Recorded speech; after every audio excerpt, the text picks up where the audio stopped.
Hi everyone, welcome back to my story time.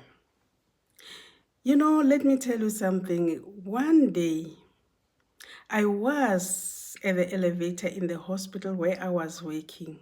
I was outside anyway, waiting for the elevator to go up.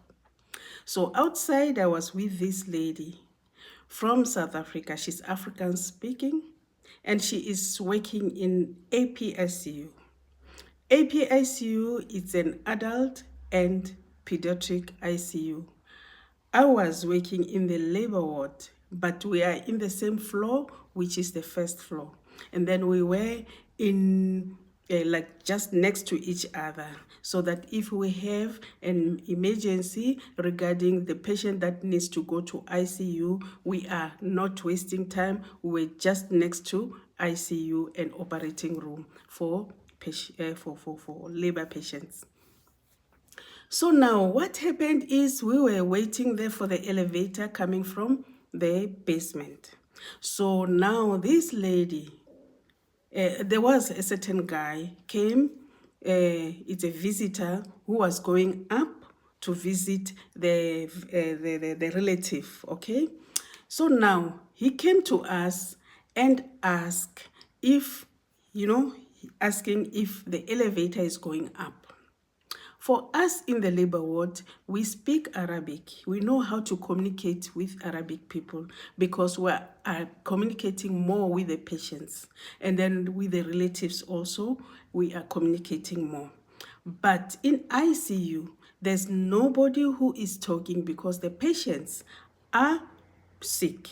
They are not talking. Once you are able to talk and then move around, you'll be transferred to another unit, not APICU, not ICU. So she was there, she was sick anyway, and then she was not, this lady, most of the patients anyway, so though even some of the patients will be talking, but they are very sick in ICU, right? So this guy, Arabic speaking, he cannot speak English. And then he said, sister, mamkin fok. And then the lady that I was with, the one who's working in ICU, she was very angry. She just became angry. Why? Because, in Afrikaans, when you say folk, it's not a nice word, It's not a nice word. It means that you are rude. You said something in a rude way. But in Arabic, it means up. And then also in some, he was even pointing up. But this pointing up with the word fork, it was very rude for her.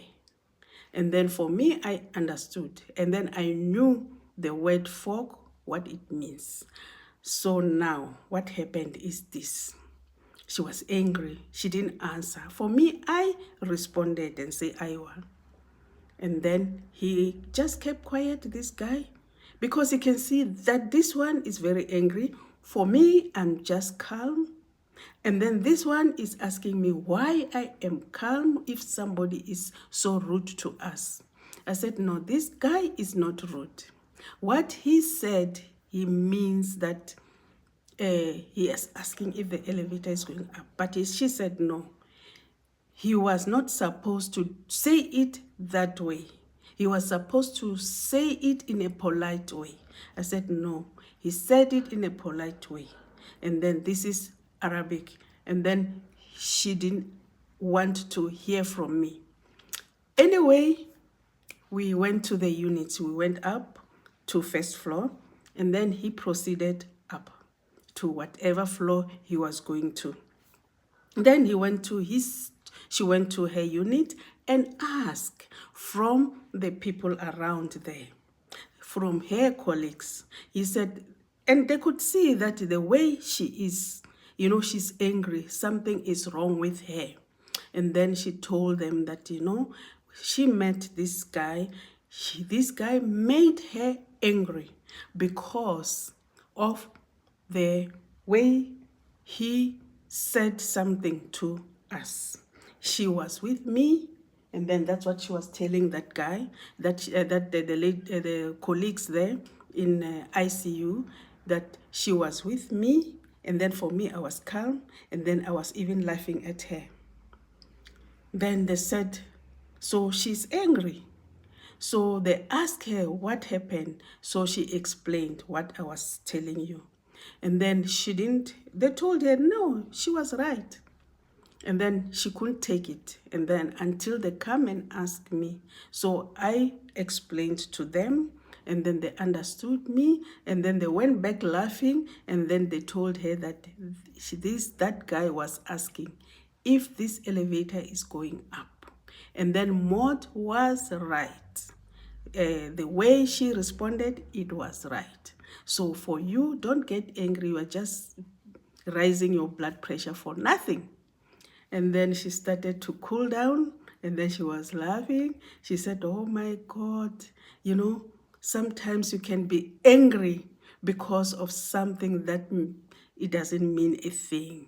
So now, guys, if you are in a country, just know because the way you say things is different from your country. And then again, the way you, there are some, like the gestures, they are different from one of your country. And then it's not the same. And then because, I had one lady that I was with her, and then she did something that, for us in South Africa, no. It's, the people will laugh at you. They will think like you are even a prostitute, something like that, But for this girl, I told her, she was in labor, pregnant. I said, don't do this anymore.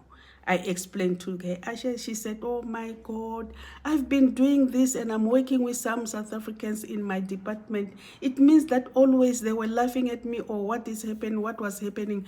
I said, I don't know, but don't ever do it again, because it's not a good sign like in South Africa. I'm not going to show you this sign in here on my video, but what she did, it was not a good sign. So you must never do that. Any gestures or anything, don't do something that you don't know, that what is how they interpret it in another country. Just talk normally, and then don't use any gestures or any, what is this? If you do, I forgot the word anyway. So don't do it in other countries, or even in the same country where you are living, because they are different. We are different. We have different cultures, just like in South Africa. So now, don't do some of the things that are not done by other cultures or by other nations. So try your best to do what is acceptable in the country or in the world. Okay? Bye for now. I'll come with more stories. Bye-bye. But some of the stories is just to appreciate what Saudi has done to me, especially during COVID. That's what I'm going to tell you. I appreciate a lot about many things in Saudi Arabia. And then for the COVID, yeah, I will tell you. Bye-bye. Thanks for watching. Keep on watching my videos, and please subscribe to my videos and share, like, and share the video. Bye.